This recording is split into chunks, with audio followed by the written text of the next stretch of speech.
Class 12th। आज हम अपने हिस्ट्री का सेकंड चैप्टर रीड करेंगे। नेम है political economic history, how inspiration tell a story. इसका एक और नेम है, ये नेम चेंज कर दिया गया है। इसका एक और नेम है, वो है Kings, farmers and town. Kings के बारे में पढ़ेंगे, फार्मर्स के बारे में पढ़ेंगे और उनके टाउन्स के बारे में पढ़ेंगे। देख लेते हैं इसमें क्या है। ब्रॉड ओवरव्यू है, स्टोरी ऑफ डिस्कवरी है, एक्सकर्ट है, डिस्कशन है। चलिए हम देख लेते हैं। जैसे कि हमने लास्ट हड़प्पा सिविलाइजेशन पढ़ा था, है ना, तो फिर हमने बहुत सारी चीज़ें वहाँ सपोज की थी कि शायद कुछ हो गया होगा, कुछ वॉर हो गई होगी, इस कारण से सिविलाइजेशन का एंड हो गया होगा। अब हम पढ़ते हैं। देखिए ये कुछ पॉइंट्स हैं जो आपकी बुक में नहीं दिए हैं, वो मैं आपको बताती हूँ। Aryan means high worth. जो आर्यन लोग थे उनने, जैसे हमने बताया था, अपन सोच रहे थे कि वहाँ पे हमला हुआ है। कहाँ पे? हड़प्पा में। जो आर्यन लोग हैं, आर्यन मीन्स का मतलब होता है हाई वर्थ। आर्यंस को वो लोग, कुछ पुराने लोग ऐसे बोल देते थे कि high worth. And Veda means mantra and shlokas. जो वेद का मीन होता है वो होता है मीन्स मंत्र एंड श्लोक्स। आप लोग तो जानते होंगे कि मंत्र और श्लोक्स क्या होते हैं। क्लियर हुआ? तो ये चीज़ हम आप देखेंगे आगे। They migrate from central Asia. उन्होंने क्या कहाँ माइग्रेट किया था? सेंट्रल एशिया में माइग्रेट किया था। कब किया था? 2000 से लेके 500 BC में। And settle in eastern. वो कहाँ पे सेटल हो गए थे? ईस्टर्न में सेटल हो गए थे। ड्यूरिंग द पीरियड बिलो, जो पीरियड था 1900 to 600 BC, Rigveda was composed by people. जो ऋग्वेदा था, आपको पता है 4 वेदा होते हैं, उनमें से एक वेदा जो था Rigveda was composed by people. उसने क्या किया था? कंपोज किया था पीपल को। Living along the Indus and it's tributes. किसके लिए? Living along the Indus and it tributes. अब हम देखते हैं नेक्स्ट पॉइंट क्या है। 4 वेदास। अब देख लेते हैं 4 वेदास कौन से होते हैं। एक तो होता है ऋग्वेदा, सामवेदा, यजुर्वेदा और अथर्ववेदा। ये 4 वेद होगा। ये आप लोग बहुत अच्छे से रीड कर लीजिएगा। क्लियर हुआ? ये हमने देख लिया कि यहाँ पे आर्यंस मीन्स होता है हाई वर्थ, और उन्होंने माइग्रेट किया था कहाँ पे? सेंट्रल एशिया में। ये सेटल कहाँ हो गए थे? ईस्टर्न में, है ना। उनने ड्यूरिंग पीरियड कब से स्टार्ट किया था? 900 से 6 BC। और कितने, कौन सा वेदा कंपोस्ट किया था? ऋग्वेदा कंपोस्ट किया था इंडस एंड इट ट्रिब्यूट्स के लिए। 4 वेदास हैं, ऋग्वेदा, सामवेदा, यजुर्वेदा, अथर्ववेदा। अब हम देख लेते हैं Prinsep and Piyadasi. In 1830 decade James James Prinsep, an officer of the East India common. 1830 में डिकेड जेम्स प्रिस्ट थे, वो ऑफिसर थे किसके? ईस्ट इंडिया के। क्या थे? ऑफिसर थे ईस्ट इंडिया के। ये आपकी बुक में नहीं दिया है, इसीलिए मैंने एक पॉइंट बना के बताया आपको कि आपको बहुत अच्छे से ये चीज़ समझ आ जाए और ये सारी चीज़ें आपको लर्न हो जाएं, तो आपका एग्जाम में लिखने में प्रॉब्लम नहीं होगी। King's name found on the coins and referred to as Piyadasi. तो किंग से पहले, जैसे अपने यहाँ जो कॉइन्स वगैरह, जो नोट वगैरह हम बोल सकते हैं, वो उन पे जैसे महात्मा गांधी की फ़ोटोज़ बनी रहती है, तो पहले के टाइम में क्या होता था, वो किंग्स वगैरह की उस पर फ़ोटोज़ बनी रहती। किन पे? जैसे यहाँ का जो राजा, वहाँ पे उनके राजा की फ़ोटो बनी है, तो उससे एक सिग्नल मिल जाता था कि ये जो कॉइन है, जैसे हमारे पास USA का कोई डॉलर आता है तो हम समझ जाते हैं कि USA का है, जर्मनी का है। दैट मीन्स उस टाइम पे जो कॉइन्स थे उन पे उनके राजाओं की फ़ोटो बनी रहती थी। तो king's name found on the coins and refer to as a Piyadasi. वो रेफर कर देते थे कि ये कॉइन कहाँ का है, पियादश का, ये अलग अलग। Some coin refer as the name of Ashoka king. और जो कुछ कॉइन थे वो रेफर करते थे किसके नेम को? अशोका। अशोका कौन है? चंद्रगुप्त मौर्य के बेटे Ashoka. Some coins referred as the name of Ashoka king. क्या रेफर करते थे? अशोका किंग के लिए। अब देख लेते हैं हमारा नेक्स्ट टॉपिक क्या है। The earliest stage, the earliest state, जिसको हम बोल सकते हैं एक प्रकार से युग भी बोल सकते हैं। It is an era associate with early state. ये एक एसोसिएट एरा है कब के लिए? अर्ली स्टेट के लिए। सिटीज यूज ऑफ आयरन, वहाँ पे किस चीज़ का यूज़ होता था? आयरन का होता था। डेवलपमेंट ऑफ कॉइनेज, किसके लिए? डेवलपमेंट कॉइनेज, कॉइन बनाने के लिए आयरन का यूज़ करते थे। Diverse system of through out thoughts, Buddhism and Jainism. वहाँ पे कौन? बुद्धिज्म और जैनिज्म में भी हुआ करते थे।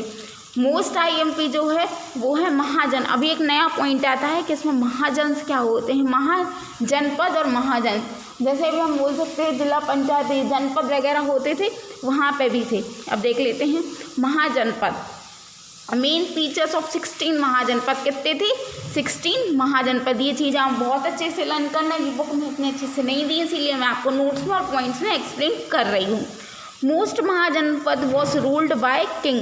जो बहुत से महाजनपद थे वो रूल्ड किया था कैसे? किंग के जैसे। एंड सम वर ओलिग्रेट्स।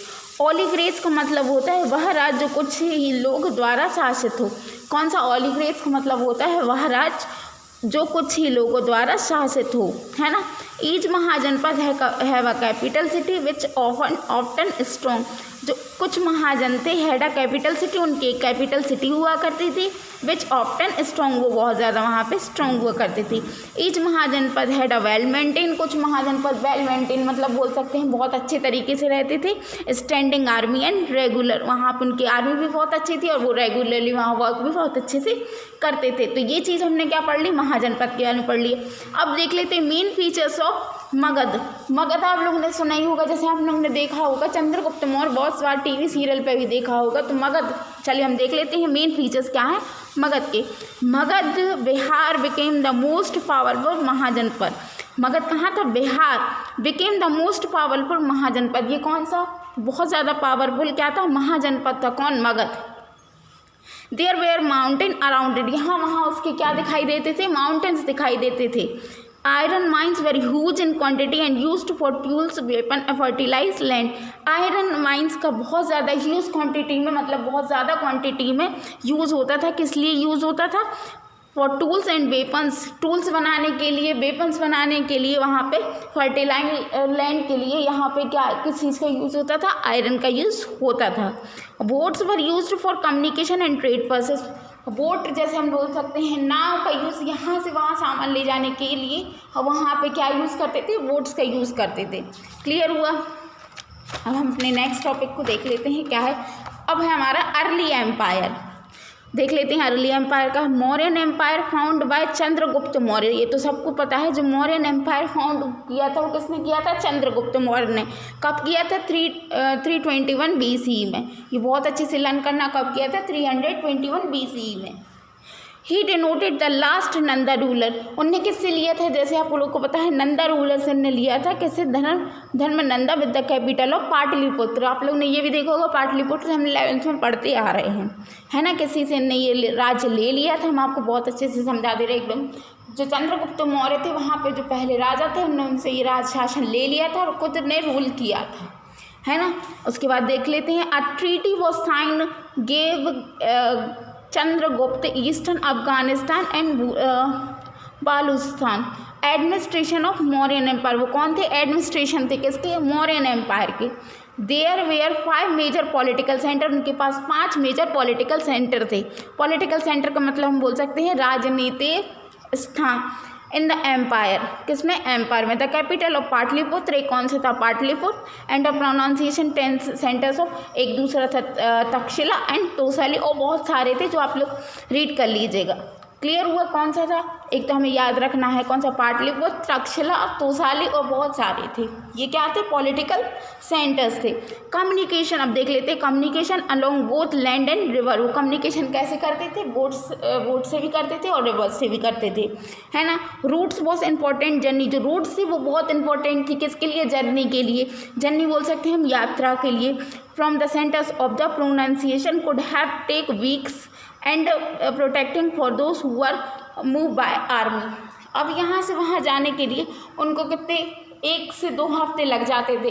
अब ऐसा तो था नहीं कि अपने जैसे ट्रेन्स चलती हों कि हम आज बैठे और अभी 2 घंटे बाद पहुँच गए या कल पहुँच गए, ऐसा नहीं था। वहाँ एक जगह से दूसरी जगह जाने के लिए उनको बहुत ज़्यादा टाइम लग जाते थे, 1 से 2 वीक्स लग जाते थे। और अब जर्नी कर रहे हैं तो उनकी सेफ्टी भी करना ज़रूरी है, तो वो किसको भेजते थे साथ में? देवर मूव बाय आर्मी, वो आर्मी के साथ जाया करते थे। How important was the empire. हमारा जो नेक्स्ट टॉपिक है वो है how important was the empire. Empire कितना इम्पोर्टेंट?